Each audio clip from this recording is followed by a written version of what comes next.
ও ভাই আপনার দোকানে কি কি পাওয়া যায় ভাই? সাবান আর কি? আর শ্যাম্পু।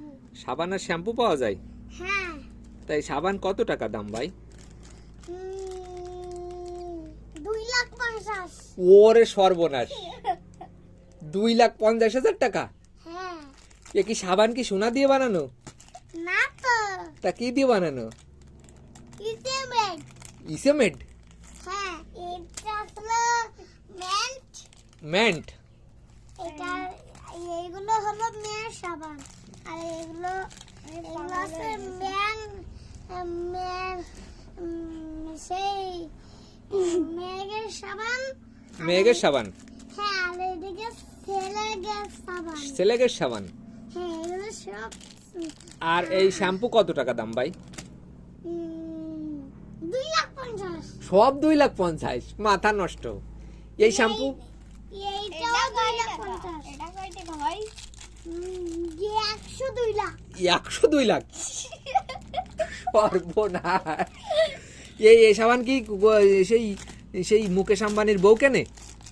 আরে এই সব তো 2,50,000। 2,50,000? এই 102 লাখ। এই শ্যাম্পু কি করতে হয় ভাই? এই সাবানটা নিছি। এইটা নিস না, আগে টাকা দে। 2,50,000 টাকা দে। 2,50,000 টাকা দে? এটা ল্যান্ডার। এত ল্যান্ডার? দাঁড়াও, সত্যি সত্যি টাকা দাও 2,50,000। ভাই। এই শ্যাম্পু কি করতে হয় ভাই? হ্যাঁ, এই শ্যাম্পু দিয়ে কি করতে হয় ভাইজান? ডলতে হয় মাথায়। মাথায় ডলতে হয়? হ্যাঁ। ও,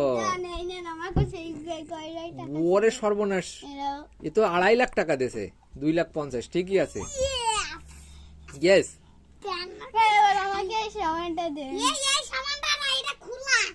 ওইটা খোলা? তুই মেয়ের সাবান নে না বাবা। হ্যাঁ, তুমি তুমি তুমি এই সাবান কেনা। আচ্ছা, এটা আমার দিলে হ্যাঁ, ধন্যবাদ। আমি টাকা দিছি না। আমাকে দিবি না, আমি তোকে টাকা দিছি। ও ভাই, কি কত টাকা আছে নে? তাহলে আপনি বন্ধুকে বলে দেন, বন্ধুরা সবাই সাবান কিনতে চলে আসো আমার দোকানে। আমাকে সাবান দাও একটা। বন্ধুরা সবাই আমার সাবান কিনতে আসে আমার দোকানে। ঈদ উপলক্ষে সবাই সাবান দিচ্ছেন? ভাই দেন আমাকে। আচ্ছা। আপনি টাকা